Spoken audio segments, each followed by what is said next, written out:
হেফাজতের প্রত্যেক মেম্বার, প্রত্যেকটি সদস্য আমরা বিএনপিকে ভালোবাসি, বিএনপির সাথে আছি, বিএনপিও আমাদেরকে ভালোবেসে এই আমাদের সাথে 13 সাল থেকে আজ পর্যন্ত লেগে আছে। 2001 থেকে নিয়ে আজ পর্যন্ত আমরা একসাথে ছিলাম, আছি এবং থাকবো। হেফাজত ইসলাম, বিএনপি, জমিয়তে উলামা ইসলাম, সকলে ডান বলয়ের যত শক্তি আছে সকলে মিলে আমরা পরিচয় থাকতে চাই। আমরা আর তোমরা কোনো পরিচয় আমাদের নাই।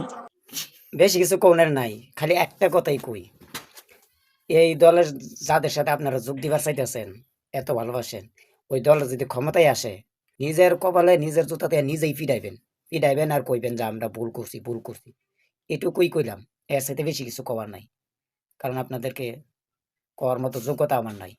শুধু এই কথাটাই কয়ে গেলাম, যদি ওই দলটা ক্ষমতায় আসে, আপনাদের নিজের কপাল নিজের জুতাতে পিটাইবেন আর বলবেন যে আমরা ভুল করছি, এটুকু বলবেন, বুঝছেন?